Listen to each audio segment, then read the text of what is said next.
பென்டாட்டுக்கு last time நம்ம start பண்ணிட்டோம். ரெண்டாவது வந்து சர்ச் ஹிஸ்ட்ரியும் லைட்டாக ஸ்டார்ட் பண்ணேன். அதுக்கப்புறம் மூணாவது வந்து ப்ராக்டிக்கல் சப்ஜெக்ட், மெசேஜ் கொடுக்குறது, எப்படி செய்தி கொடுக்கணும், எப்படி வந்து நம்ம ஸ்டார்ட் பண்ணணும், எப்படி முடிக்கணும். இன்றைக்கி டைம் இருந்துச்சுன்னா லாஸ்ட்டு ஒரு ½ அன் ஹவர் வந்து ஒரு 2 பேரை நீங்கள் மெசேஜ் கொடுக்க வைக்கிறேன். வச்சு நீங்கள் எப்படி பேசுகிறீங்க அது ரொம்ப முக்கியம். பேச்சு வந்து ரொம்ப முக்கியம். பாருங்கள், அதுக்கு ஒரு எக்ஸாம்பிள் சொல்லணும்னா, நம்ம பிரைம் மினிஸ்டர் வந்து பயங்கரமாக பேசிடுவார். ஆனால் ராகுல் காந்திக்கு ரொம்ப பேச தெரியாது. அதனால அது ஒரு ரீசன், அவர் மேலே இருக்கிறது அது ஒரு ரீசன். ஸோ பேச்சு வந்து ரொம்ப இம்பார்ட்டண்ட்டு. நல்லா பேச தெரிஞ்சால் நம்ம நல்ல லீடர் ஆகலாம். நல்லா பேச தெரியலன்னா நமக்கு நாலேஜ் இருந்தாலும் நம்ம லீடர் ஆக முடியாது. ஸோ அதுக்கும் நீங்கள் ஆயத்தமாக கொள்ளுங்கள். ப்ளஸ் இன்னொரு காரியத்தையும் நீங்கள் அட்ஜஸ்ட் பண்ண வேண்டும். என்னென்னா, நம்ம தேவராஜ் சார் வந்து லாஸ்ட் டைம் வந்து கொஞ்சம் சப்ஜெக்ட் முடிக்காமல் இருக்கிறதுனால அது வந்து லஞ்சுக்கு அப்புறம் கொஞ்சம் நேரம் எடுப்பாங்க. ஸோ அதுவும் important. Old testament survey important. நீங்கள் அதை கொஞ்சம் அட்ஜஸ்ட் பண்ணுவீங்கன்னு நினைக்கிறேன். பாருங்கள், 5 விதமான பைபிள் காலேஜ் இருக்குது. ஒன்று வந்து ரெசிடென்ஷியல் பைபிள் காலேஜ். நாங்களாம் படித்தது வந்து ரெசிடென்ஷியல்னால் என்னென்னா, எங்களை வீக்லி ஒன்ஸு தான் வெளியே விடுவாங்க. பாய்ஸ் அது நாங்கள் அப்படி இப்படி போயிட்டு இருந்தோம். சிஸ்டர்ஸ்க்குலாம் ரொம்ப ஸ்ட்ரிக்ட்டு. வீக்லி ஒன்ஸ் 2 மணி நேரம் மட்டும்தான் பெர்மிஷன் கேம்பஸை விட்டு வெளியே போகிறதுக்கு. மற்ற டைமில் கேம்பஸ்குள்ளேயே இருக்கணும். கேம்பஸ்குள்ளேயே இருந்து லைப்ரரியை சுற்றி வரணும். 7:30க்கு ஃபஸ்ட்டு கிளாஸ் ஸ்டார்ட் பண்ணிடுவாங்க. காலையில் 7:30க்கு ஃபஸ்ட்டு கிளாஸ். நான் லாஸ்ட் டைம் சொன்னேன்ல. ஸோ அதோடைய ப்ளஸ் என்னென்னா, நம்ம ஃபுல் டைமாக வந்து பைபிளில் கரைச்சி குடிக்க முடியும். ஸோ இது ஒரு ஃபஸ்ட்டு கிளாஸுங்க. இதில் வந்து நாங்கள் படித்தோம். நியர்லி 5 இயர்ஸ் நான் இதில் படித்ததுனால வேறு மைண்ட் திங்கிங்கே இருக்காது. பைக் ஓட்ட கற்றுக்கல, எதுவுமே தெரியாது, உள்ளே கேம்பஸ்க்குள்ளே இருக்கிறதுனால. ரெண்டாவது வந்து டே ஸ்காலராக படிக்கலாம். காலையில் 9 o'clock வந்து 5 o'clock வர படிச்சுட்டு வீட்டுக்கு போயிடலாம். அது என்ன ஆகும்னா, படிக்கிற டைமில் வந்து மைண்டு பைபிள் இருக்கும். வெளியே போகும்போது மற்ற காரியங்களில் நம்ம ஈடுபடுவோம். சரிங்களா? அது செகண்ட் கிளாஸ். தேர்டு கிளாஸ் வந்து ஈவினிங் காலேஜ். நாங்கள் சென்னையில் அதை மோஸ்ட்லி நடத்திட்டுருக்குறோம். காலையிலேருந்து ஒர்க்குக்கு போவாங்க. வீக்லி 3 days வந்து ஈவினிங் கிளாஸ் அட்டன் பண்ணுவாங்க. சாயந்தரம் வந்து வேலையை விட்டு அவசரமாக வந்து உட்காந்து ஒரு 2 மணி நேரம் படிச்சுட்டு போவாங்க. அது தேர்ட் பார்ட்டு. இப்போ நம்ம படிக்கிறது வந்து 4th பார்ட்டு. வீக்லி ஒன்ஸ், வாரத்துக்கு ஒரு நாள் வந்து மதியானம் வர ஒதுக்கி நம்ம படிக்கிறோம். இது 4th பார்ட்டு. இன்னும் 5th வந்து ஆன்லைனில் ஃபுல்லாக படிக்க முடியாது. ஓரளவுக்கு தான் படிக்க முடியும்னா, நெட்வொர்க் இங்கே இருக்கணும், அங்கேயும் இருக்கணும். சம்டைம்ஸ் இங்கே இருக்கும், டீச்சருக்கு இருக்கும், ஸ்டூடெண்ட்ஸ்க்கு இருக்காது. அங்கே இருந்தால் இங்கே இருக்காது. ஸோ அது கொஞ்சம் ரொம்ப கஷ்டப்பட்டு படிப்பாங்க. 6வது கரஸ். ஓகே. ஸோ என்ன சொல்ல வரேன்னா, வீக்லி ஒன்ஸ் வந்து நம்ம பைபிளுக்கு ஃபுல் டைமாக இல்லைனா மேக்ஸிமம் எவ்வளோ நம்மளால் ஒதுக்க முடியுமோ அவ்வளோ ஒதுக்குனா நமக்கு நல்லது, ஃப்யூச்சருக்கு நல்லது. ஆண்டவர் நம்மளை ஆசீர்வதிப்பாங்க. ஓகே. ஸோ லாஸ்ட் வீக் வந்து சர்ச் ஹிஸ்ட்ரி சும்மா பார்த்தோம். இன்றைக்கி அதை சிஸ்டமேட்டிக்காக நோட்ஸோடு நம்ம பார்க்க போகிறோம். லாஸ்ட் டைம் நான் சொன்னது தான் நம்ம மறுபடியும் ஃபாஸ்ட்டாக ரிப்பீட் பண்ணுறேன். உலக யாராவது நோட்ஸ் வச்சுருப்பீங்களா? லாஸ்ட் வீக்கு விஷா சிஸ்டர் சர்ச் ஹிஸ்ட்ரி நோட்ஸ் அதை நீங்கள் படிங்க. கொஞ்சம் முன்னாடி வந்து படிங்க சிஸ்டர். ஸ்லோவாக படிங்க. மற்றவங்க நோட் பண்ணாதவங்க அதை கொஞ்சம் நீங்கள் நோட் பண்ணிக்கொள்ளுங்க. ஸோ அதை மறுபடியும் எக்ஸ்பிளைன் பண்ணி இதில் வந்து நான் ஸ்டார்ட் பண்ணுறேன். வாங்க சிஸ்டர், முன்னாடி வாங்க.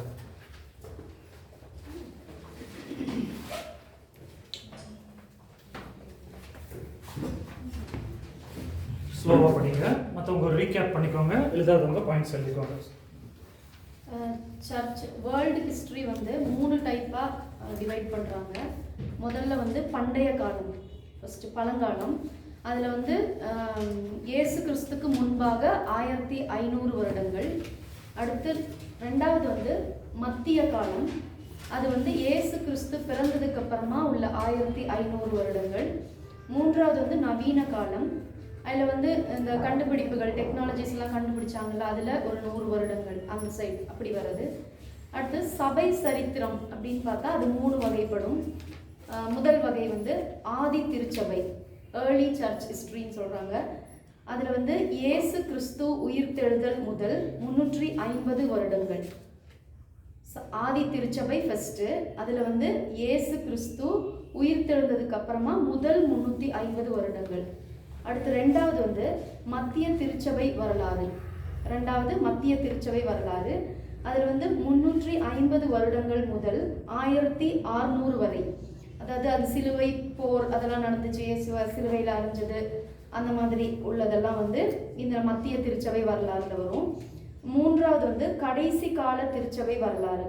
அது வந்து 1600 முதல் இன்று வரை இப்போ வரைக்கும் உள்ளது வந்து கடைசி கால திருச்சபை வரலாறு. இதில் தான் வந்து பைபிள் எப்படி உருவானுச்சு, சபை எப்படி உருவானது, அதெல்லாம் வந்து இப்போ நடந்துட்டு இருக்கிற அந்த கடைசி கால திருச்சபை வரலாறு. அப்போ மொத்தம் 3 வகை: ஆதி திருச்சபை, 2வது மத்திய திருச்சபை, 3வது கடைசி கால திருச்சபை. ஆதி திருச்சபைனா இயேசு கிறிஸ்து உயிர் தெழுந்ததுக்கு அப்புறமா உள்ள முதல் 350 வருடங்கள். 2வது மத்திய திருச்சபை, அதில் வந்து 350லிருந்து 1600 வருடங்கள், சிலுவையில் இயேசுவை அறிஞ்சது, போப்பு அரசாட்சி, வீழ்ச்சி, சபை எப்படி வந்து வீழ்ச்சி ஆணுச்சு, இருளில் போணுச்சு அப்படிங்கிறதெல்லாம் வந்து 2வது வகை. 3வது வந்து கடைசி கால, இப்போ இருக்கிறது வந்து நம்ம கடைசி கால திருச்சபை வரலாறு 1600 முதல் இன்று வரை. இதில் தான் வந்து பைபிள் எப்படி உருவானுச்சு, சபை எப்படி வந்து செயல்பட்டு இருக்கு அப்படிங்கிறது கடைசியில் உள்ளது. Very good. ஸோ இது நீங்கள் நோட்ஸ் எழுதாதவங்க சிஸ்டர்கிட்ட வாங்கி பிரேக் டைமில் நீங்கள் எழுதி கொள்ளுங்கள். ஓகே. ஸோ இது வந்து 3 வகையாக இருக்குது. ஸோ அதுக்கு முன்பாக இன்னொரு காரியத்தை நம்ம தெரிந்து கொள்ள வேண்டும். இன்னைக்குள்ள வேர்ல்டு சர்ச்சஸில் முக்கியமாக 3 பிரிவுகள் இருக்கு. முதலாவது வந்து புரொட்டஸ்டன்ட் சபைகள்.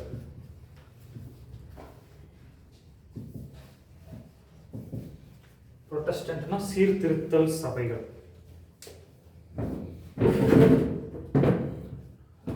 நம்ம எந்த சர்ச்சை சார்ந்தவங்க? பெண்டெகாஸ்டல் வந்து புரொட்டஸ்டன்ட்டுக்குள்ள தான் வரும். சரியா? ஸோ முதலாவது வந்து சீர்திருத்தல் இல்லைன்னா புரொட்டஸ்டன்ட் சபைகள். 2வது வந்து ரோமன் கத்தோலிக்.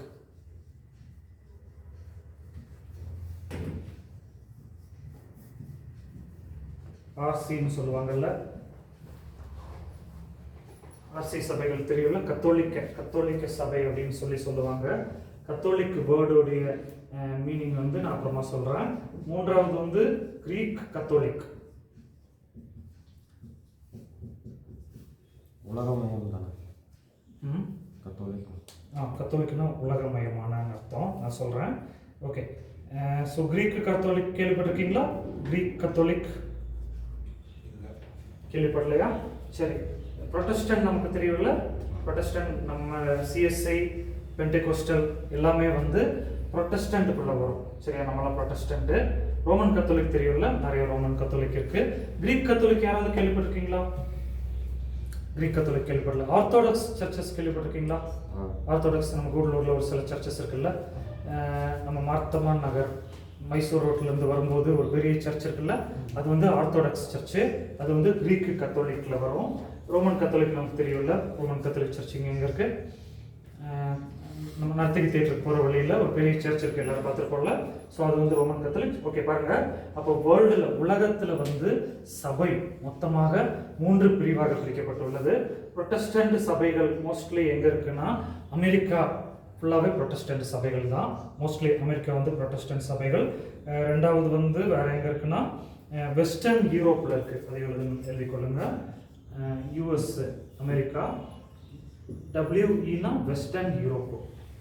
ஸ்லாவிக் கண்ட்ரிஸில் ஸ்லாவிக்னு சொல்லுவாங்க. ஸ்லாவிக். ஓகே. வெஸ்டர்ன் யூரோப், மேற்கு ஐரோப்பா, இந்த இங்கிலாந்து இதே போன்ற கண்ட்ரீஸில் வந்து புரொட்டஸ்டன்ட் அதிகமாக இருக்கிறது. ஸோ அங்கேருந்து தான் நமக்கு கொண்டு வந்தாங்க. ஸோ இதில் இன்னொன்று நம்ம சொல்லணும்னா சிஎஸ்ஐ போன்ற சபைகள் வந்து இங்கிலீஷ்காரங்க நம்ம கொண்டு வந்தாங்க. பெண்டெகோஸ்டல் போன்ற சபைகள் வந்து அமெரிக்காக்காரங்க கொண்டு வந்தாங்க. ஸோ சிஎஸ்ஐ பிரிட்டிஷ்காரங்க என்ன பண்ணுவாங்கன்னா அவங்க ஆர்டர் ஆஃப் சர்வீஸ் அவங்க எப்படி இருக்குன்னா அமைதியாக அப்படியே உட்காந்து ஆமேன் அப்படி சொல்லிட்டு இருப்பாங்க. ஏன் அப்படின்னா பிரிட்டிஷ்காரங்க ரொம்ப உணர்ச்சி வசப்பட மாட்டாங்க, அவங்க அமைதியாக போயிட்டு இருப்பாங்க. பெண்டெகோஸ்டல் ஹல்லேலூயா ஸ்தோத்திரம் அப்படின்னு சொல்லி அதிகமாக சொல்கிறாங்க. ஏன் தெரியுமா? ஏன் தெரியுமா? ரீசன் என்னன்னா நம்ம சபைகள் அமெரிக்காவிலேருந்து வந்தது. அமெரிக்காக்காரங்க சும்மா கத்துவாங்க எப்போவுமே. ஸோ அதனால பெண்டெகோஸ்டலில் வந்து அதிகமாக சவுண்டு போடுறாங்க. அதுதான் இதுதான் மெயின் டிஃப்ரென்ஸு. சில பேருக்கு சிலர் என்ன சொல்லுவாங்கன்னா சிஎஸ்ஐ மாதிரி அமைதியாக ஒர்ஷிப் பண்ணாதான் எனக்கு பிடிக்கும், சில பேர் கத்திட்டு ஒர்ஷிப் பண்ணாங்க. பட் பேக்ரவுண்ட் இதுதாங்க, அது நம்ம தெரிந்து கொள்ள வேண்டும். சரிங்களா? ரோமன் கத்தோலிக்கு நமக்கு தெரியும். ரோமன் கத்தோலிக்கு எந்த ஊர்லலாம் அதிகமாக இருக்குன்னா சதர்ன் யூரோப்போ சவுத் அமெரிக்கா. எஸ்இனா சதர்ன் யூரோப்பு, எஸ்ஏனா சவுத் அமெரிக்கா. சரியா? அது நான் சும்மா ஷார்ட் ஃபார்மாக போட்டிருக்கேன். நீங்கள் நோட்டில் எழுதும்போது டீட்டெயிலாக எழுதி கொள்ளுங்கள், அப்போ தான் எக்ஸாமுக்கு புரியும். இல்லைன்னா வேறு ஏதாவது நினச்சிக்கலாம். இப்போ சதர்ன் யூரோப் வந்து கண்ட்ரிஸ் சொல்லுங்கள், சில கண்ட்ரிஸ் சொல்லுங்கள் brother. Brazil, Argentina, Chile, southern America, southern Europe, Italy, Italy, France போன்ற இந்த மாதிரி கண்ட்ரிஸ் வந்து ரோமன் கேத்தலிக் இருக்குது. சதர்ன் அமெரிக்கானா தென் அமெரிக்கா கண்டம் இருக்குல்ல, பிரேசில், அர்ஜென்டினா, சிலி அந்த மாதிரி. ஸோ இந்த கண்ட்ரிஸ் எல்லாமே வந்து ஃபுட்பாலில் ரொம்ப அதிகமாக இது பண்ணுவாங்க. ஸோ இந்த கண்ட்ரிஸ் வந்து லத்தீன் அமெரிக்கா கண்ட்ரிஸ் அப்படின்னு சொல்லுவாங்க. ஸோ லாட்டின்னாலே லத்தீன் மொழி வந்தாலே கேத்தலிக் அதிகமாக வருவாங்க. அது நம்ம தெரிந்து கொள்ள வேண்டும். ஸோ பாருங்கள், கேத்தலிக் சர்ச்சில் லத்தீனில் தான் வந்து ப்ரேயர்லாம் நடத்திட்டு இருந்திருக்காங்க, ரொம்ப வருஷமாக நடத்திட்டு இருந்திருக்காங்க, மாஸ் வந்து நடத்திட்டு இருக்காங்க. அப்போது இப்போ நம்ம தமிழ் பாட்டு பாடுறோம், வேறு லாங்குவேஜ் பாடுறோம்ல, அதே போல் கிட்டத்தட்ட ஒரு 50 வருஷத்துக்கு முன்னாடி வர லத்தீனில் மட்டும்தான் சர்வீஸ் நடத்திட்டு இருந்தாங்க. ஃபாதர் லத்தீனில் பைபிள் வாசிப்பார், ஜனங்கள் வந்து அப்படியே உட்காந்து அந்நிய பாஷைன்னு சொல்லி நினச்சி கேட்டுட்ருப்பாங்க. அந்நிய பாஷைன்னா பரிசுத்தாவின் அந்நிய பாஷையை சொல்லலை, அந்நிய பாஷை, வேறு பாஷை அது சொல்லி கேட்டுட்ருப்பாங்க. ஸோ இப்படி வந்து போய்கொண்டிருந்து இது ரோமன் கத்தோலிக். இதை பற்றி டீட்டெயிலாக பின்னாடி படிப்போம். கிரீக் கத்தோலிக் எங்கே இருக்குன்னு சொல்லி தெரியுமா? கிரீக் கத்தோலிக்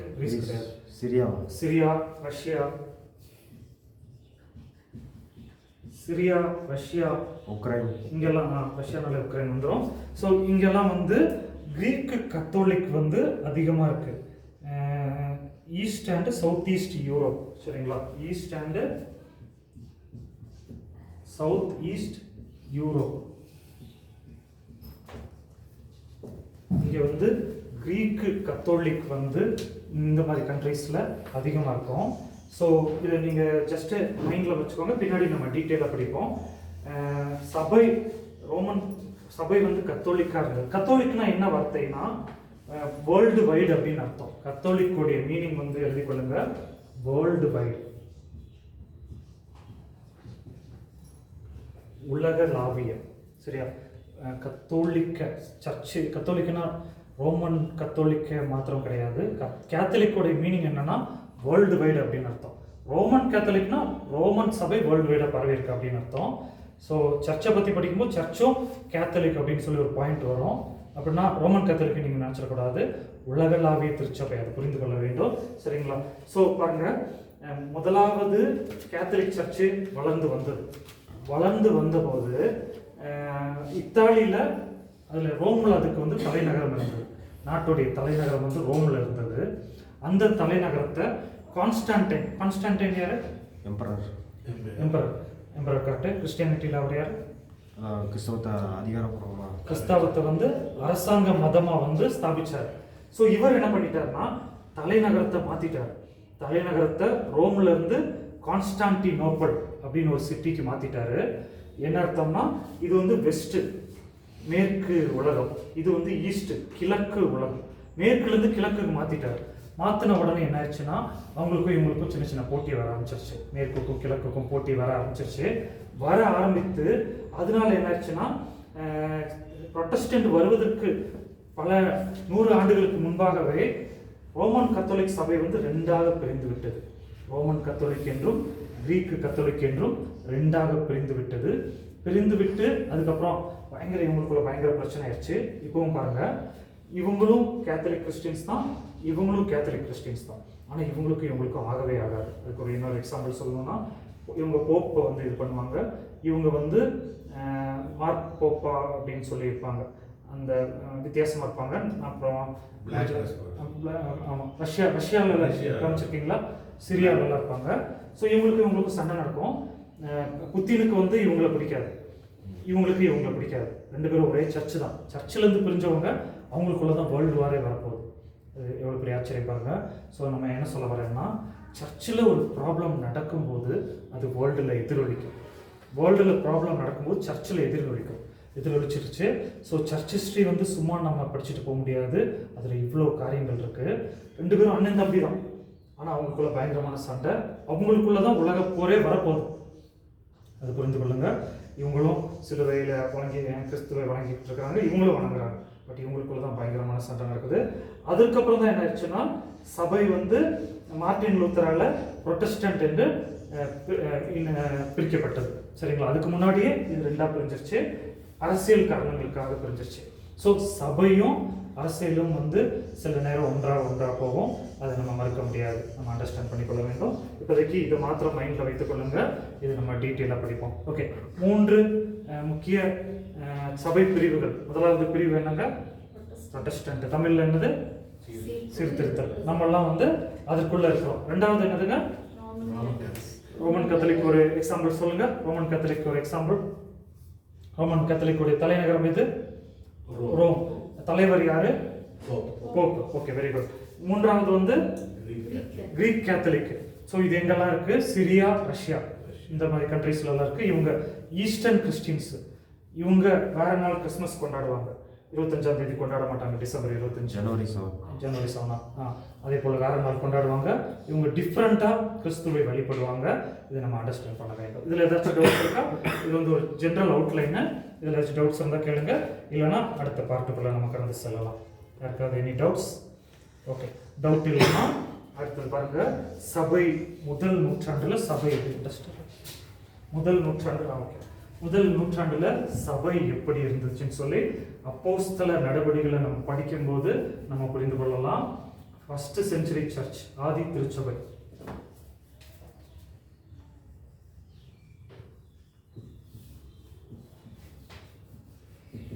இது சப்ஹெட்டிங், சரிங்களா? ஸோ இதோடைய டைம் பீரியட் வந்து AD 1 முதல் 100 வரை. நான் கேட்குறவங்க பதில் சொல்லுங்க. அமுதா சிஸ்டர், ஏடினா தமிழ்ல என்ன? ஏடினா தமிழ்ல என்ன? ராஜி, ஏடினா என்ன? தெரியல. சரி, சொல்லுங்க பிரதர். ஏடினா தமிழ்ல என்ன? கிறிஸ்துவுக்கு பின். யா, அதை நம்ம தெரிந்து கொள்ள வேண்டும். ஏடினா கிபி, சரிங்களா? ஸோ சபையை வந்து சபை காலகட்டத்தில், உலக காலகட்டத்தை வந்து கிபி இல்லைன்னா கிமு என்று பிரிக்கிறாங்க. அன்னோ டொமினா. அன்னோ டொமினா. அன்னோ டொமினானா இந்த இயர் ஆஃப் லார்ட். லத்தீன் வார்த்தை அது. இந்த இயர் ஆஃப் த லார்ட் அப்படின்னு அர்த்தம். கிமு கிபின்னு சொல்லி பிரிக்கிறாங்க. கிபி வந்து 1லேருந்து அப்படி 100, 200 அப்படின்னு ஏறி இன்னைக்கு வந்து 2000 வந்திருக்கு. கிமு வந்து மேலேருந்து கீழே வரும். 1900 அப்படின்னு வந்து 800 அப்படின்னு கீழே வரும். பிசி. ஆமாம், கிமுக்கு வந்து பிசி என்ற அர்த்தம், பிஃபோர் கிரைஸ்ட். ஏடிக்கு அன்னா டொமினா. அன்னா டொமினா, இந்த இயர் ஆஃப் த லார்ட் அப்படின்னு சொல்லி அர்த்தம். இன்னொரு காரியத்தை மைண்டில் வைத்துக் கொள்ளுங்க. கிமு வந்து மேலேருந்து கீழே வரும், டிசெண்டிங் ஆர்டர். தமிழ்ல என்ன டிசெண்டிங் ஆர்டருக்கு? இறங்கு வரிசையில் வரும். கிபி வந்து அசெண்டிங் ஆர்டர், ஏறு வரிசையில் வரும். சரிங்களா?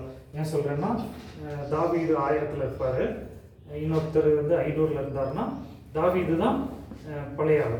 அது இறங்கும் வரிசையில் வந்ததுனால இவர் புது ஆள். 500ல் இருக்க ஒரு புது ஆள். இது மைண்டில் வைத்துக்கொள்ளுங்க. மறுபடியும் நான் சொல்றேன், ஹிஸ்டரியை வந்து 2ஆக பிரிப்பாங்க.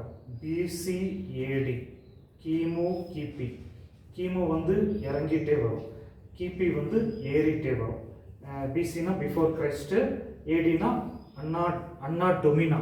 அன்னா டொமினா லத்தீன் வார்த்தை இந்த இயர் ஆஃப் த லார்ட் அப்படின்னு அர்த்தம். இந்த இயர் ஆஃப் த லார்ட் அப்படின்னு அர்த்தம். சரியா? இது கொஞ்சம் சந்திரன் ஃபர்ஸ்ட் இது ஒரு டைம் சொல்லுங்க. சும்மா பார்த்தே சொல்லுங்க, உங்களுக்கு புரிஞ்சதை சொல்லுங்க. பிசி இறங்குறது, ஏடி ஏறுறது, இது ரெண்டும் நம்ம மைண்டில் வைத்துக்கொள்ள வேண்டும். இதை அடிக்கடி நம்ம கேட்டுட்ருப்போம், இந்த வார்த்தைகளை நம்ம கேட்டுட்ருப்போம். சரியா? ஓகே. அடுத்தது ஏடி 1 முதல் 100 வரை வந்து ஆதி திருச்சபை என்று அழைக்கப்படுகிறது. ஆதி திருச்சபை என்று அழைக்கப்படுகிறது. சபை எப்போ பிறந்துச்சுன்னா ஏடி 30ல் சபை உருவான வருடம். ஏடி 30 வந்து பென்டெகோஸ்ட். பென்டெகோஸ்ட் டேட் இருக்கு பார்த்தீங்களா? பென்டெகோஸ்ட் டேல வந்து சபை வந்து உருவான வருடம். சரி, பென்டெகோஸ்ட்னா என்ன? பென்டெகோஸ்தே சபைன்னு சொல்லி சொல்றோம். உண்மையான அதோட மீனிங் என்ன? பென்டெகோஸ்தே மீனிங் என்ன? சசி பிரதர் தெரியுமா? 50வது நாள். Very good. என்ன 50வது நாள்? 7:49. இல்லை 50வது நாள்னா எப்படி கேட்குறேன்னா, எதுல இருந்து 50வது நாள்?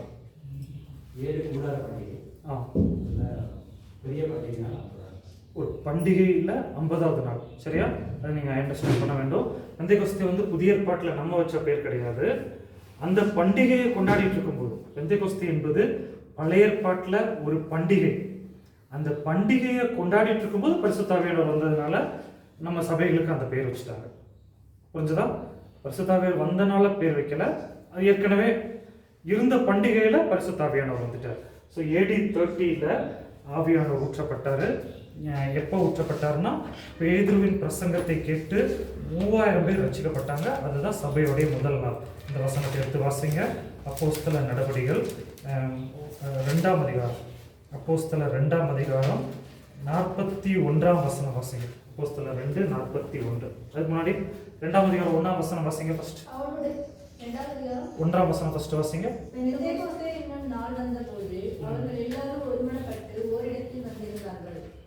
ஓகே. பெந்தேகோஸ்தே என்னும் நாள் வந்தபோது, அந்த பண்டிகையை கொண்டாட வரும்போது எல்லாரும் கூடி வந்திருந்தாங்க. அப்போ பரிசுத்த ஆவியானவர் வந்துட்டாரு. வந்து இப்போ வாசிங்க 41ஆம் வசனம் வாசிங்க. அவருடைய வார்த்தையை சந்தோஷமாய் ஏற்றுக்கொண்டவர்கள் ஞானஸ்தானம் பெற்றார்கள். அன்றைய தினம் ஏறக்குறைய 3000 பேர் சேர்ந்து கொள்ளப்பட்டார்கள். இதுதான் சபையோடைய முதல் நாள். AD 30 வந்து சபை ஆரம்பமாகிறது. பேதுருவின் பிரசங்கத்தை கேட்டு 3000 பேர் சேர்த்துக் கொள்ளப்பட்டார்கள். சரிங்களா? இதை நம்ம அண்டர்ஸ்டாண்ட் பண்ண வேண்டும்.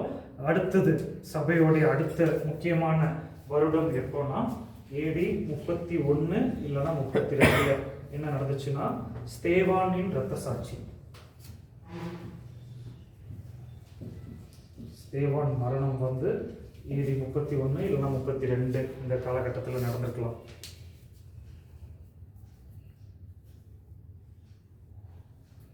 இது வந்து அப்போஸ்தல நடபடிகள் 7-8ஆம் அதிகாரத்தில் இருக்கு. 7-8 அதிகாரத்தில் இருக்கு. இது வந்து 2ஆம் அதிகாரத்தில் இருக்கு. ஸ்தேவானின் இரத்த சாட்சி. இன்னொரு காரியத்தை நான் சொல்ல விரும்புகிறேன். இந்த காலகட்டத்தில், இந்த ஒரு வருஷத்தில், இந்த 6 சாப்டரில் சபையானது வந்து எருசலேமில் மாத்திரம்தான் இருந்தது. எருசலேமை விட்டு வெளியே சபை போகவில்லை. ஸ்தேவான் வந்து மரணம். இந்த காலகட்டத்தில் ஸ்தேவான் மரணம். இயர் தான் 31-32. சாப்டர் வந்து 7-8. ஸோ இந்த காலகட்டத்துக்குள்ள சபை வந்து எருசலேமை விட்டு வெளியே போல, எருசலேமுக்குள்ள தான் சர்ச் வந்து சுத்திட்டே இருந்துச்சு. அடுத்தது சவுலின் மனம் திரும்புதல்.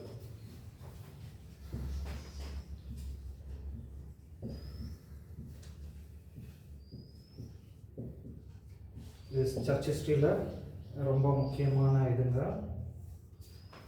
இது அதிகாரம், இது இயர். சரியா? AD போட்டுக்கொள்ள வேண்டும். சவுல் மனமாற்றம். யார் சவுல்? யாரு? உங்களுக்கு பேர் என்ன? ஃபர்ஸ்ட் பேர் என்ன? சகரியா. சகரியா இல்ல? ஓகே. சவுல் யாரு? சவுல் பவுலா மாறிட்டு.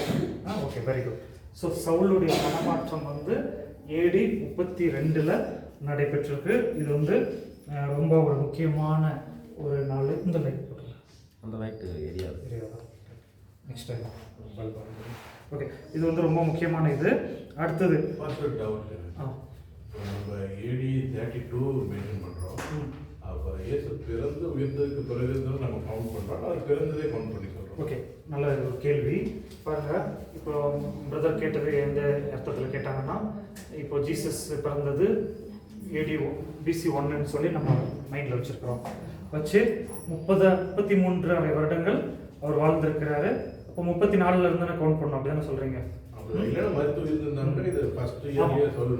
ஆமாம், அப்படிதான் சொல்கிறாங்க.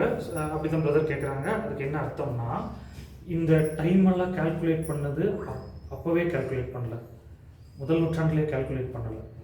ஏறக்குறைய 1000 வருஷம் கழிச்சு ஒரு கத்தோலிக்க பிஷப் அவர் வந்து பழைய டேட்டெல்லாம் செக் பண்ணி, பழைய கேலண்டர்லாம் செக் பண்ணி BC AD பிரிச்சிருக்கிறார்.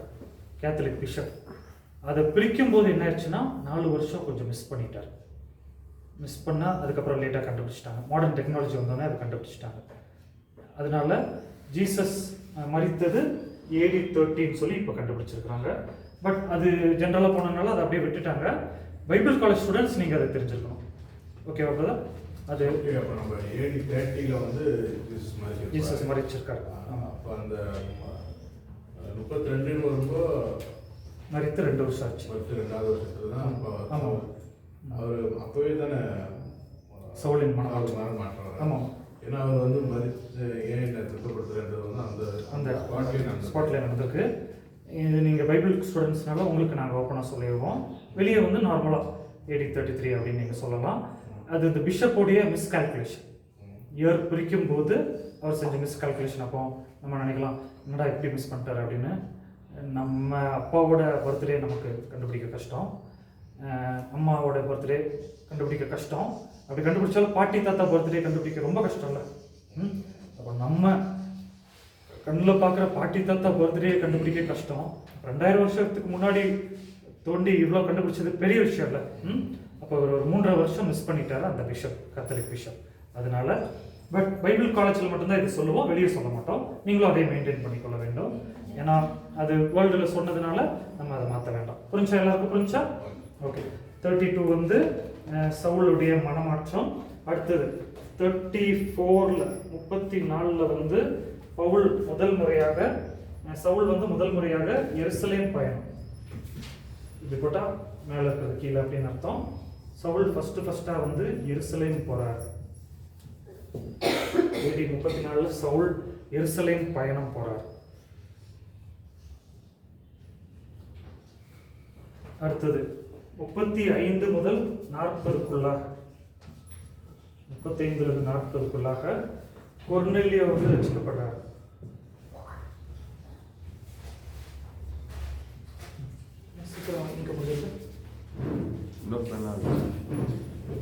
கொர்நேலியோ வந்து என்ன பண்றாருன்னா ரட்சிக்கப்படுறாரு. இதை எடுத்துட்டேன், அது இங்க முடிச்சது. சீக்கிரம் முடிச்சிடும் போது கொர்நேலியோ யாருங்க? கொர்நேலியோ யாரு? நூற்றுக்கதிபதி. Very good. வேற நூற்றுக்கதிபதி தெரிய மாட்டேங்குதா? மேலே எழுதிடுறேன். கொர்நேலியோ நீங்கள் முன்னாடி வந்துட்டு ஹைட்டாக இருக்கிறவங்கள பின்னாடி அனுப்பிடலாம்ல. சரி, கொர்நேலியோ வந்து நூற்றுக்கதிபதி. இன்னொரு அவரை பற்றி இன்னொரு வார்த்தை சொல்லணும்னா என்ன வார்த்தை சொல்லுவீங்க?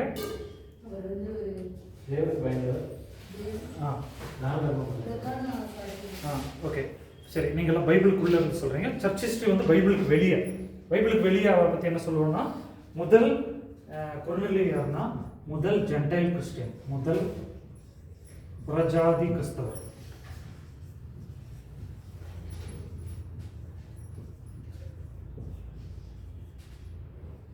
கிறிஸ்தவர், சரியா புரிஞ்சுக்கோங்க. டானி பிரதர், அப்போ புறஜாதி கிறிஸ்தவர்னு சொல்லும்போது வேற கிறிஸ்தவங்களா என்னன்னு சொல்லுவோம்? இப்போ இவர் முதல் புறஜாதி கிறிஸ்தவங்கன்னா இந்த காலத்து சவுல் வந்து எந்த கிறிஸ்தவர்? அவ்வளோதான். புரிஞ்சுல? மார்க்கு கிரேக்கர் தானே? மார்க்கு ஏதோ சீடர்கள் ஒருத்தர் கிரேக்கர் தானே? ஒரே ஒருத்தர் மட்டும், லூக்கா தானே முதல் புறஜாதி கிறிஸ்தவர். அவங்க வந்து இயேசு கூடவே இருந்துட்டாங்கல்ல, அந்த காலத்தில் இருந்துட்டாங்க. இவங்க வந்து அதுக்கப்புறம் ரட்சிக்கப்படல. அவர் புறஜாதி தானே? பாதி புறஜாதி, பாதி யூதர். லூக்கா பாதி புறஜாதி பாதி யூதர். ஸோ முதல் புறஜாதி கிறிஸ்தவர் வந்து கொர்நேலியோ. அப்போ வெளியே காஸ்பல் போய் கொண்டிருக்கிறது. ஸோ இதை நம்ம அண்டர்ஸ்டாண்ட் பண்ண வேண்டும். இது 35 to 40க்குள்ளே நடந்தது. சரிங்களா? ஓகே. அடுத்தது அது பேதுரு தானே போறாரு கொர்நேலியோ? பேதுரு தான் கொண்டு வர்றாரு. கொர்நேலியோ கொண்டு வர்றாரு. பேதுரு கொஞ்சம் அடம் பிடிச்சி தான் கொண்டு வர்றாரு. அப்போ இவரு போர்டு தெரிய மாட்டேங்குது.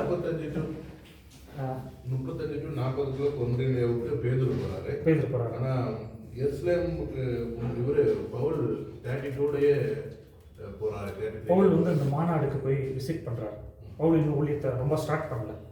பவுல் இனிமேதான் ஸ்டார்ட் பண்ணுவாரு. அப்பதான் தயாராகிட்டு இருந்தார். ஏன்னா எருசலேமுக்கு போறதுக்கு முன்னாடியே ஊழிய பயணம் ஸ்டார்ட் பண்ணிட்டாரு. ஊழிய சிம்பிளா ஸ்டார்ட் பண்ணியிருக்காரு. அதாவது சும்மா ஸ்டார்ட் பண்ணியிருக்கிறாரு. பட்டு பின்னாடி தான் இவர் பேர் பவுலும் வரணும். நூற்றுக்கதிபதின்றனால இவருக்கு நம்ம ஹைக் கொடுக்குறோம். ஆமாம், இவர் ரொம்ப முக்கியமான கிறிஸ்தவர். லீடர் ஜென்டைல் லீடர்னு வைத்துக்கொள்ளுங்க. புறஜாதி தலைவர். பவுல் ஆனால் 3 வருஷம் ஊழியம் பண்ணியிருக்காரு. ஆனால் ரொம்ப கன்வெர்ட்ஸ் எடுக்கல, சும்மா அப்படி பண்ணியிருக்கிறாரு. பர்னபா கூட முதல் மிஷினரி பிரயாணம் போவார். பவுல் 3 முறை மிஷினரி பிரயாணம் போயிருக்கிறார். அப்போதான் வந்து அது சிஸ்டமேட்டிக்காக பண்ணுறாரு. அது ஒரு அங்கே ஒன்று இங்கே ஒன்றுன்னு சொல்லி பண்ணியிருக்கிறாரு. சரிங்களா? ஸோ ஓகே, போர்டு தெரிய மாட்டேங்குதா? என்ன பண்ணலாம், கொஞ்சம் ஹைட்டாக வைக்க முடியுமா? ஹைட்டாக போர்டு இந்த டிஸ்கில் ஹைட்டாக வைக்க முடியாது. பாக்ஸ் இருக்கா? சரி.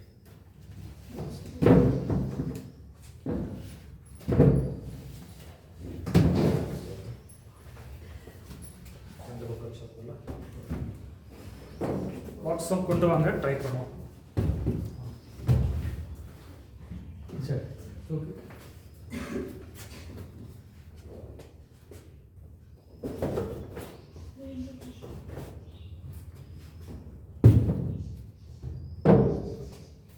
ஓகே, நான் எந்த புக்கில் இருந்து டீச் பண்ணிட்டு இருக்கிறேன்னா ஹாலிஸ் பைபிள் ஹேண்ட் புக்.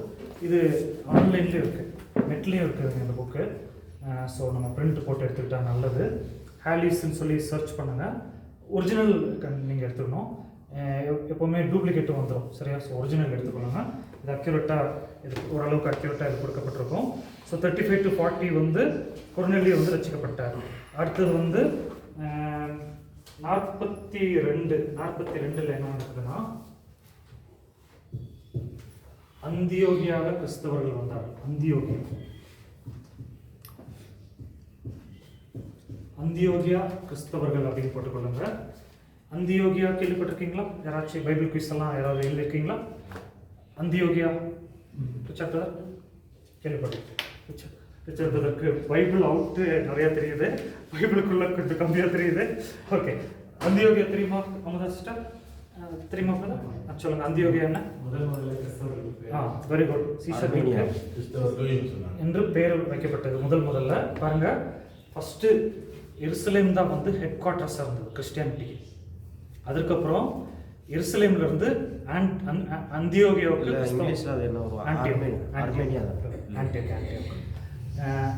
ஜெருசலேம்ல இருந்து ஆன்டியோக்கு கிறிஸ்டியானிட்டி பரவினதுக்கப்புறம் ஜெருசலேம் வீக் ஆயிடுச்சு. ஜெருசலேம் வந்து சின்ன சென்டர் ஆயிடுச்சு, அந்தியோகியா வந்து பெரிய சென்டர் ஆயிடுச்சு. ஸோ AD 42 அந்தியோகியா வந்து ஒரு கிறிஸ்டியானிட்டியில முக்கியமான சென்டராக நிறுவப்பட்டது. ஆப்பிரிக்கா கான்டினென்ட்ல தான் இருக்கு. ஈஜிப்ட்னு நினைக்கிறேன். ஈஜிப்டா இருக்கலாம். இல்லை, ஈஜிப்டும் ஆப்பிரிக்கா கான்டினென்ட். ஸோ ஈஜிப்டா இருக்கலாம். ஸோ நம்ம அதை ரிசர்ச் பண்ண முடியாது. பிரேக் டைமில் கூகுளில் போட்டால் ஏதாவது ஐடியா கிடச்சிரும். ஸோ இது மட்டும் மைண்டில் வைத்துக் கொள்ளுங்க. ஜெருசலேமுக்கு அப்புறம் ஆன்டியோக்கியா சென்டர் ஆகி அது பயங்கரமாக வளர்ந்துருச்சு. அந்தியோக்கியாவில் கிறிஸ்தவத்தின் தலைநகரமாக மாறி போயிடுச்சு. அந்தியோக்கியாவில் இருந்தால் மிஷினரிஸ் போயிட்டு வந்துட்டு இருந்தாங்க. ஜெருசலேம் சின்ன ஒரு ஆகிவிட்டது. ஸோ அந்தியோக்கியா வந்து சர்ச் ஹிஸ்ட்ரியில் ஒரு முக்கியமான சிட்டி. இதை நீங்கள் மறந்துடாதீங்க.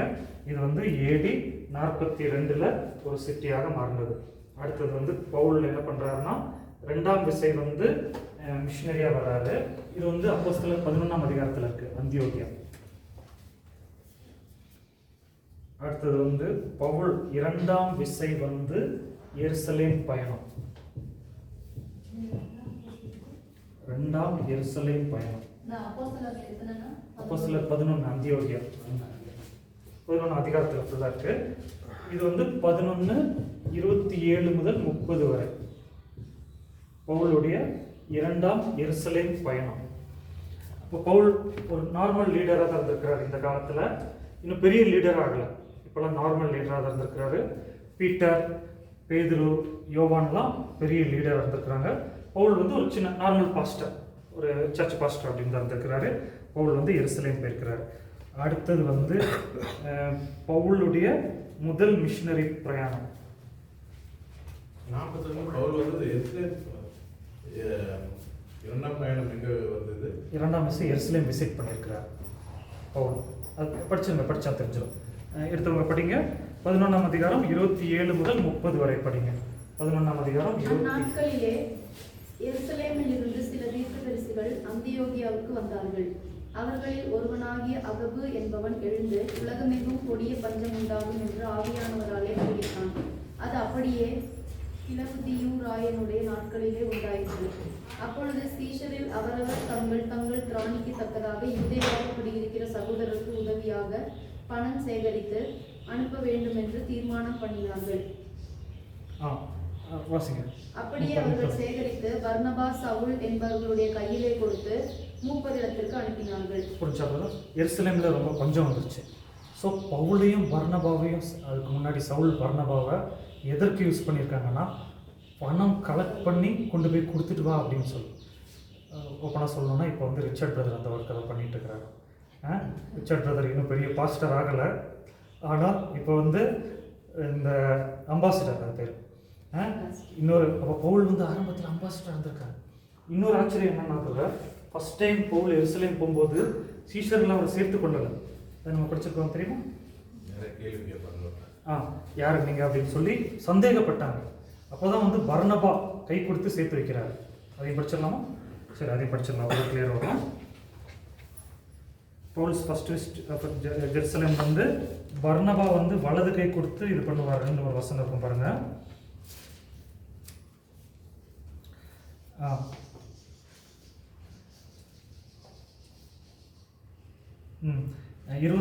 9ஆம் அதிகாரம் 26, 27 வாசிங்க. 9ஆம் அதிகாரம் 26, 27. பின்பு 9 இல்லையா? 9ஆம் அதிகாரம் 26. சவுல் எருசலேமுக்கு வந்து சீசருடனே சேர்ந்து கொள்ள பார்த்தான். அவர்கள் அவனை சீசன் என்று நம்பாமல் எல்லோரும் அவனுக்கு பயந்தார்கள். அப்பொழுது பர்னபா அவனை சேர்த்துக் கொண்டு அப்போஸ்தலரிடத்தில் அழைத்துக் கொண்டு போய் வழியிலே அவன் கர்த்தரை கண்டதையும் அவர் அவனுடைய பேசுவதையும் தமஸ்கூவில் அவன் இயேசுவின் நாமத்தினாலே தைரியமாய் பிரசங்கத்தையும் அவர்களுக்கு விவரித்து சொன்னான். ஓகே, அப்போ அதன் பின்பு அவன் எருசலேமிலே அவர்களிடத்தில் அவர்களிடத்தில் போக்கும் வரத்துமாக இருந்தது. ஸோ ஃபர்ஸ்ட் டைம் சவுல் எருசலேம் வரும்போது சீஷர்கள் அவனை சந்தேகத்தோட பார்த்தாங்க. இவன் வந்து கொலகாரனாச்சே, இவன் வந்து நம்மளெல்லாம் அடிச்சிட்டு இருந்தானே, இப்போ வந்து நம்ம சர்ச்சுக்கு வரானே அப்படின்னு சொல்லி அவன் சந்தேகமாக பார்த்து யாரும் அவன் கூட சேரல. அப்போ தான் அந்த பர்னபா வந்து சவுலை வந்து சீஷர்கள்கிட்ட சேர்த்து வைக்கிறாரு. ஃபர்ஸ்ட் டைம் இது நடக்குது.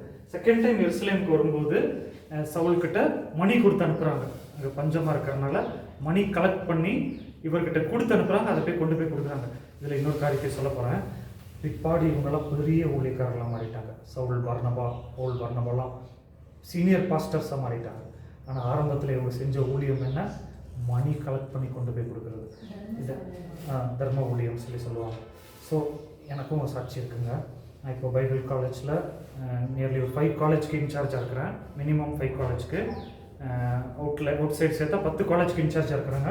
ஆனால் 2 வருஷம் முன்னாடி வர நானும் இந்த பவுல் பர்னபா செஞ்ச ஊழியத்தை தான் செஞ்சுட்டு இருந்தேன். ஏழைகளுக்கு ஃபண்ட்ரைஸ் பண்ணி கொண்டு போய் சேர்க்கணும் மிஷினரிஸ்க்கு, அதை தான் செய்து கொண்டு இருந்தேன். ஆனால் இது படிக்கும்போது நான் ப்ரிப்பேர் பண்ணல, படிக்கும்போது எனக்கு ஞாபகம் வருது. படிக்கும்போது ஞாபகம் வருது. ஸோ ரிச்சர்ட் பிரதர் இப்போ அதை செய்து கொண்டு இருக்கிறாரு. அந்த ஊழியத்தை அற்பமாக நினைக்காது, எந்த ஊழியத்தையும் அற்பமாக நினைக்காதீங்க. ஃபஸ்ட்டு பிரதர் கேட்ட கேள்விப்படி சவுல் கன்வெர்ட் பண்ணியிருப்பாரு, ஆனால் அது வெளியே வரல, வெளியே தெரில. அதுக்கப்புறம் தான் அந்த ஃபோக்கஸ் வந்து பவுல் மேலே வந்துருச்சு. பவுலா பேர்னு மாற்றினதுக்கப்புறம் தான் வந்துச்சு. அதுக்கு முன்னாடியே ஒரு ஊழியக்காரர் தான், நல்ல ஊழியக்காரர் தான், ஆனால் யாரும் மதிக்க மாட்டாங்க. ஸோ பைபிள் ஸ்டூடெண்ட்ஸ்க்கு நான் என்ன சொல்கிறேன் என்னன்னா, நீங்கள் மேபி காட் உங்களுக்கு கிஃப்ட் கொடுத்துருப்பார், காட் உங்களை அழைச்சிருப்பார். பட் சபையில் உங்களை பார்க்குறது வந்து சாதா மனுஷனாக பார்ப்பாங்க. இவனுக்கு என்ன தெரியும் அப்படின்னு சொல்லி பார்ப்பாங்க. பட் நீங்கள் நாளைக்கு சவுளை போல பெரிய ஊழியக்காரரை மாறலாம். அந்த அபிஷேகம் ஆண்டவர் நம்ம வழி நடத்துவார். ஸோ சோர்ந்து போகாதீங்க. எந்த இதையும் வந்து நம்ம இது பண்ண முடியாது. இன்னொரு காரியத்தை சொல்கிறேன் பாருங்க. நான் அம்பாசிடர் ஊழியர் செய்து பைபிள் காலேஜுக்கு வந்தேன். அம்பாசிடராக சுற்றி தெரியணும், ஃபுல்லாக ரவுண்ட் அடிக்கணும். சென்னையை ஃபுல்லாக ரவுண்ட் அடிச்சிருப்பேன். அப்போ வந்து ரொம்ப கஷ்டமாக இருக்கும். ஆனால் இன்றைக்கி பைபிள் காலேஜ் டீச்சர் ஆனதுக்கப்புறம் முன்னாடி நான் அம்பாசிடராக போன சர்ச்சில் போய் நான் பேசும்போது உடனே எனக்கு கௌரவம் பண்ணி, அப்போ நான் வந்து படம் பிடிச்சிட்டு இருந்தேன்னு வைங்க, ஆண்டவரே என்னை டீச்சரை அழைச்சிட்டிங்க, டீச்சிங் தான் நான் போவேன்னு சொல்லி வீட்டிலேயே அமைதியாக தாளந்தெல்லாம் முடக்கி வச்சு உட்காந்துருந்தா, இப்போ பைபிள் டீச்சராக வந்ததுக்கப்புறம் நான் டீச்சராக வந்திருப்பேன், பட் ஸ்டூடெண்ட்ஸ் வந்திருக்க மாட்டாங்க. நிறைய பேர் இருக்கிறாங்க, அப்படி டீச்சர் இருக்கிறாங்க, பெரிய சர்ச் இருக்கும், ஸ்டூடெண்ட்ஸ் விசுவாசிங்க இருக்க மாட்டாங்க. நல்லா டாக்டரேட் படித்தவங்க என் கூட என் ஃப்ரெண்ட்ஸ் இருக்கிறாங்க, டீச் பண்ண ஸ்டூடெண்ட்ஸ் இருக்க மாட்டாங்க. பட் அம்பாசிடராக 10 வருஷம் நான் இருந்ததுனால இன்னைக்கு ஃபஸ்ட் இயர்லேயே 100க்கும் மேற்பட்ட ஸ்டூடெண்ட்ஸு. ஸோ நான் என்ன சொல்ல வரேன்னா, ஆண்டவர் கொடுத்த ஊழியத்தை நீங்களும் தைரியமாக செய்யுங்க, முழு மனசோடு செய்யுங்க. அப்போ அந்த அம்பாசிடர் இருக்கும்போது God எனக்கு கொடுத்த வசனம் என்னென்னா, உன் கைக்கு நேரிடுகிறது எதுவோ அதை முழு மனதோடு செய், அறகுறையாக செய்யாது. ஸோ அதை செய்ததுனால God வச்சிட்டாரு. ஸோ இது வேறு ஏதாச்சும் டவுட்ஸ் இருக்கா? கொஸ்டின்ஸ் இருந்தால் கேளுங்க. இது நீங்கள் இன்ட்ரெஸ்ட்டாக கவனிக்கிறீங்க தெரியுது. கொஸ்டின்ஸ் இருந்தால் கேளுங்க, இல்லைன்னா அடுத்த பாட்டுக்கு போகலாம். பெண்டிகோஸ்ட் இல்லை 50ஆம் நாற்பத்தி ஏடி கேட்டில் அந்த சர்ச்சை மென்ஷன் பண்ணுறீங்களா, இல்லை அந்த 50ஆவது நாளுக்கான ஒரு பேரா? இல்லை பெண்டெகோஸ்தே நாள் வரும்போது அந்நிய பாஷை பேசி பரிசுத்தாவியானவர் வந்து 3000 பேர் சேர்த்து கொள்ளப்பட்டார்கள் இருக்குல்ல, 3000 பேர் ரட்சிக்கப்பட்டது AD 30. இல்லை ஆதி திருச்சபையில் அது கொடுக்குறோம். இப்போ இந்த பெண்டிகோஸ்ட் டாக்டர்ஸ் இப்போ 1900 வருஷத்துல தானே இருந்துச்சு. ஓகே. அதனால அது நான் ஓகே, நல்ல கேள்வி இது. பெண்டெகோஸ்டே ஃபர்ஸ்ட் செஞ்சுரியிலே வந்துருச்சு பிரதர். ஆனால் அது மறைந்திருந்தது. அதுக்கப்புறம் ஃபர்ஸ்ட் நூற்றாண்டுக்கு அப்புறம் செகண்ட் செஞ்சுரி வரும்போது பெண்டெகோஸ்டே வந்து அமுங்கி போயிடுச்சு. இப்போ இந்த கேத்தலிக் அதெல்லாம் மேலே வந்துருச்சு. பட் பெண்டெகோஸ்டே உள்ளே இருக்குது, பட் மறைந்திருந்தது. அதுக்கப்புறம் 20th செஞ்சுரியில் அந்த அமெரிக்காவில் அந்த பைபிள் காலேஜ் மூலமாக அது மறுபடியும் வெளிப்பட்டது. ஸோ அதை நவீன பெந்தெகோஸ்தே என்று சொல்ல வேண்டும். பெந்தெகோஸ்தே ஆரம்பத்தில் ஆரம்பிச்சு அது அப்படியே முடங்கி போயிடுச்சு. வெளியே வந்தது நவீன பெந்தெகோஸ்தே, இங்கிலீஷில் வந்து நியோ பெண்டெகோஸ்டலிசம், அப்படி தான் நம்ம சொல்லுவோம்.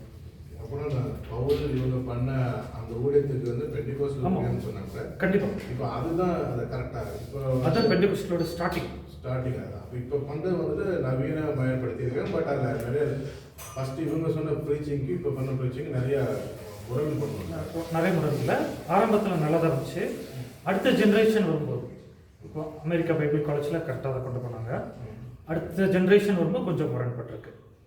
அப்போ இந்த இது சிலான் பெண்டிகேஷன் சொல்கிறாங்கல்ல. ஆமாம். CPM வந்துட்டு ஸ்ரீலங்காவில் புத்த மதத்தில் வந்து கிறிஸ்தவத்தை ஏற்றுக்கிட்டவங்க அந்த புத்த மதத்தில் எப்படி இருக்குமோ இருக்கணும். ஆமாம், அந்த மாதிரி சில கொள்கைகளை பிடிச்சிட்டு அதை ஆட் பண்ணி கொண்டு வந்தாங்க. ஆமாம். இப்போ பிரதர் கேட்குற கேள்வி எத்தனை பேருக்கு புரிஞ்சுதுன்னு சொல்லி தெரியல. ஆரம்பத்தில் ஆண்டவர் வந்து பவுல் பர்னபா மூலமாக கொண்டு வரும்போது அதுதான் உண்மையான பெந்தெகோஸ்தே. அது வந்து சுத்தமாக இருந்தது, பியூராக இருந்தது, ஓகேவா, கலப்படம் இல்லாமல் இருந்தது. உண்மையாக சொல்லப்போனால் கிறிஸ்தவம் வந்து மதம் கிடையாது, மார்க்கம். மார்க்கத்துக்கும் மதத்துக்கும் வித்தியாசம் தெரியுமா? சொல்லுங்கள் நிஷா சிஸ்டர். மார்க்கம்னா என்ன, மதம்னா என்ன?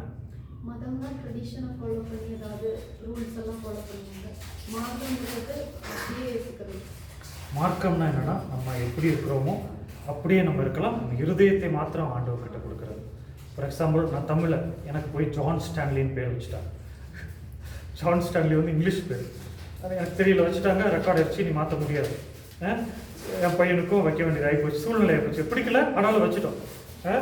ஆனால் நம்ம வந்து தமிழர்கள், நம்ம பேர் தமிழ் செல்வன் அப்படின்றது தான் நல்லா இருந்திருக்கும். நான் சில வேலை நினைப்பேன், நம்ம தமிழனாகவே இருக்கலாம், இருதயத்தை மாத்திரம் ஆண்டவர் கொடுக்க வேண்டும்.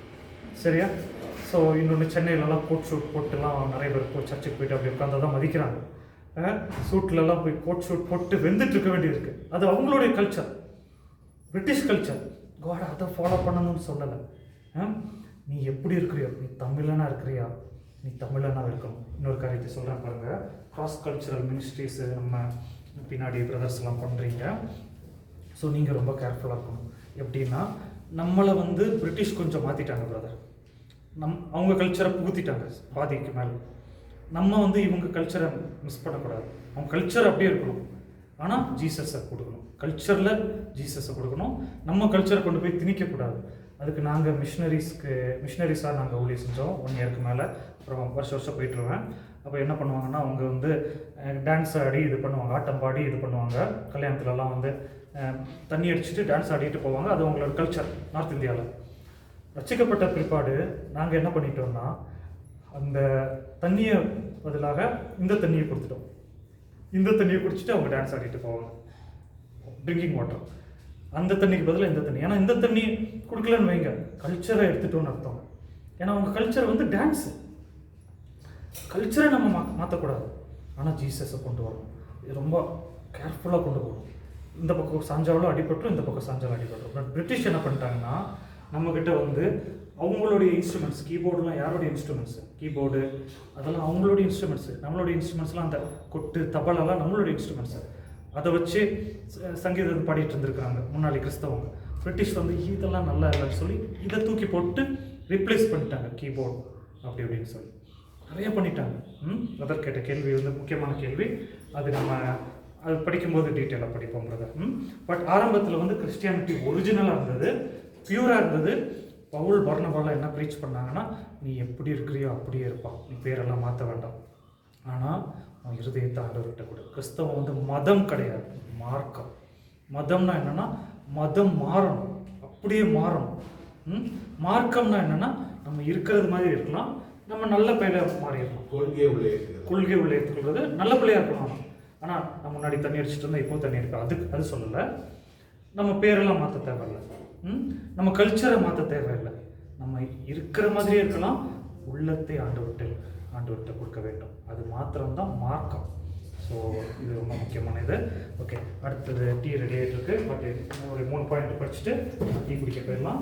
ஸோ பவுல் அப்புறம் பெரிய லீடராக மாறிடுறாரு.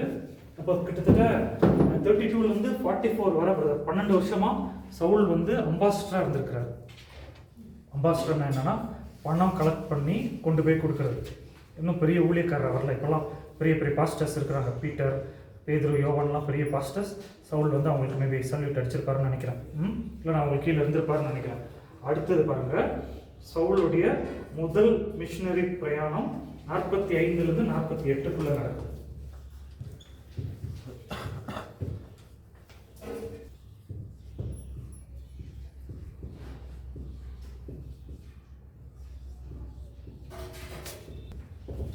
இருந்து 48க்குள்ளே நடக்குது. ஸோ இது எந்த அதிகாரத்தில் இருக்குன்னா 13-14 அப்போஸ்தலர் 13-14 அதிகாரத்தில் இந்த மிஷினரி பிரயாணத்தை குறித்து நம்ம படிக்கலாங்க. ஸோ இதை யார் கூட்டிகிட்டு போகிறாருன்னா, பவுல் கூட யார் இருக்கிறாங்கன்னா பர்னபா இருக்கிறார். பர்னபாவும் பவுலும், சவுல் எனப்பட்ட பவுலும் 2 பேரும் சேர்ந்து முதல் மிஷினரி பிரயாணம் 45லேருந்து 48க்குள்ளே போகிறாங்க. இது எந்த பகுதிக்கு போகிறாங்கன்னா கலாத்தியா பகுதிக்கு போகிறாங்க.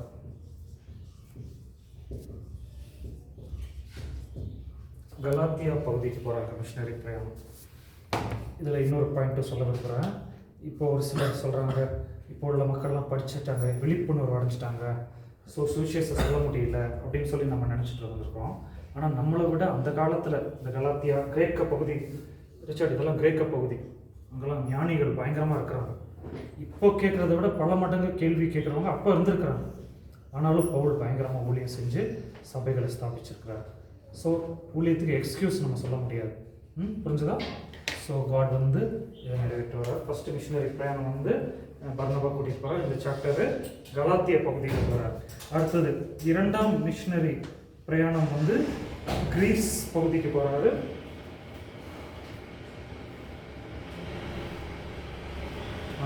அதுக்கு நடுவில் வந்து 50ஆம் வருடத்தில் முதல் எருசலேம் மாநாடு.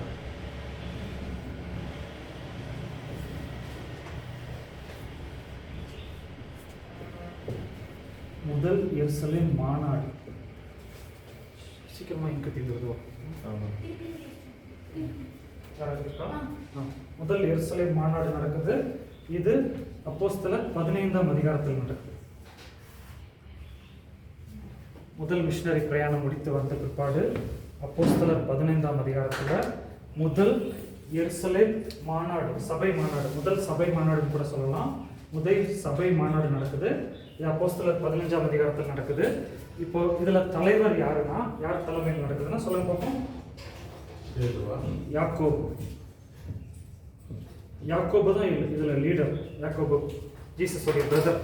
யாக்கோபு தான் இதற்கு வந்து லீடருங்க.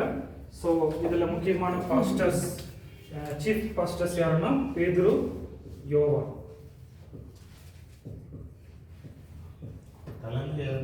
தலைமை வந்து யாக்கோபு பிரதர். முக்கியமான சீஃப் பாஸ்டர்ஸ் பேதுரு, யோவான். முக்கியமான மிஷினரிஸ் வந்து பவுலும் பர்னபா.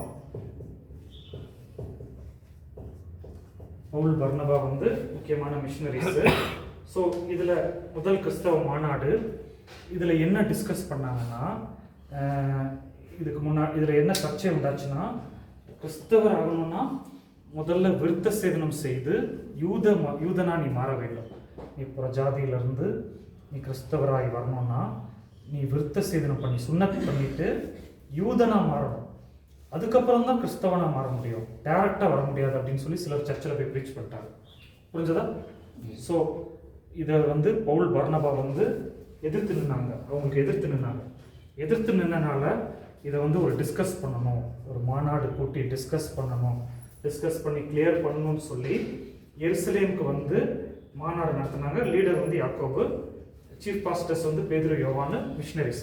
அந்த மாநாட்டில் டிஸ்கஸ் பண்ணி என்னன்னா, அப்படி வர வேண்டாம், யாராவது ஜீசஸ் ஏற்றுக்கொள்ளணும்னா டைரக்டாக ஜீசஸ் ஏற்றுக்கொள்ளட்டும், விருத்த சேதனம் வேண்டாம், சுன்னத்து வேண்டாம், யூதனா மாற வேண்டாம், யூதனா மாறி அதுக்கப்புறம் சர்ச்சுக்குள்ளே வர வேண்டாம், டைரக்டாக வரட்டும்னு சொல்லி ஒரு மாநாடு போட்டாங்க.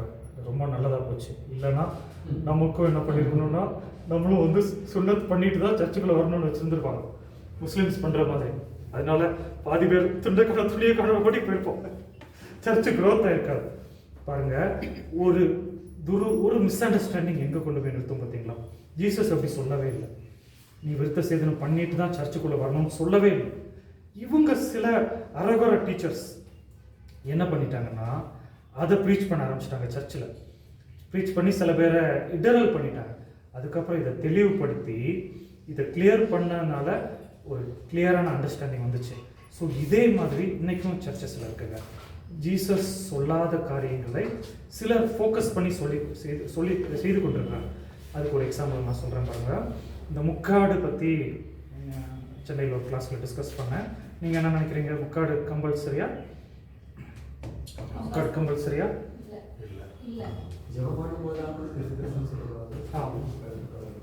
அப்படின்னு ஒரு வசனம் சொல்லியிருக்கிறாரு. அப்போ ஜபம் பண்ணும்போது முக்காடு கம்பல்சரியா?